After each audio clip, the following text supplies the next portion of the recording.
Nous allons ici démontrer qu'un quadrilatère, comment démontrer qu'un quadrilatère est un parallélogramme. Une première technique, c'est d'utiliser les côtés opposés de même longueur. Par exemple, on a un quadrilatère ABCD tel que AB est égal à 3 cm ainsi que DC et BC égale à 5 cm ainsi que AD. Tout d'abord, on fait un schéma à main levée pour mieux visualiser l'énoncé.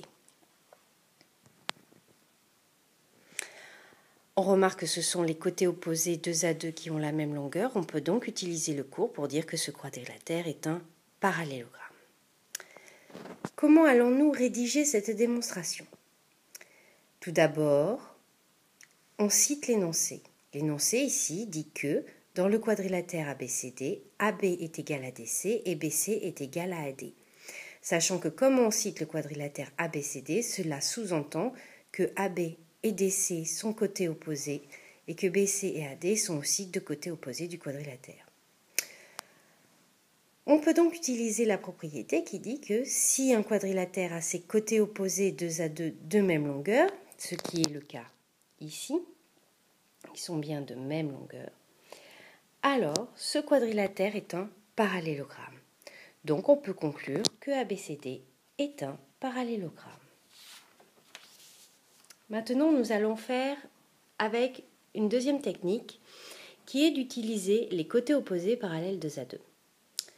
Par exemple, si on a un énoncé qui dit EFGH est un quadrilatère tel que EF et GH sont parallèles et que FG et EH sont parallèles. On fait un schéma à main levée et on observe que les fameux EF et GH sont de côtés opposés du quadrilatère et FG et EH sont aussi de côtés opposés du quadrilatère.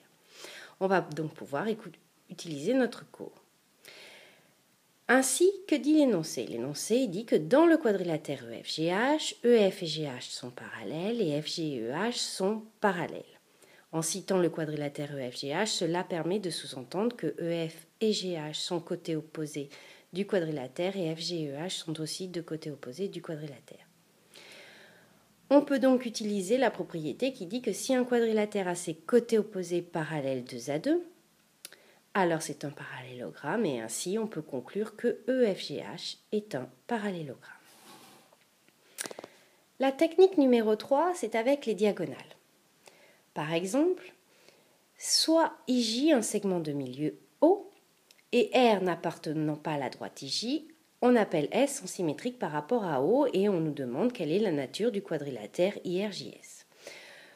On fait à nouveau un schéma à main levée pour voir comment se trace cette figure.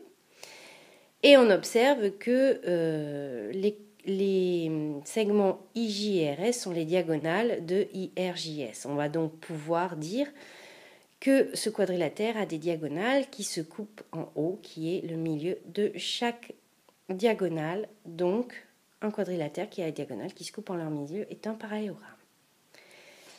Alors, comment va-t-on rédiger cela? On dit que l'énoncé cite que O est le milieu de IJ et que O est le milieu de RS. On peut préciser que R et S sont symétriques par rapport à O, ce qui peut nous faire dire que O est le milieu de RS par définition. On peut aussi préciser que IJ et RS sont les diagonales de IRJS, ce qui signifie que ces deux diagonales ont bien le même milieu O. Maintenant qu'on a toutes les hypothèses, on peut utiliser la propriété du cours qui dit que si un quadrilatère a ses diagonales qui se coupent en leur milieu, alors c'est un parallélogramme.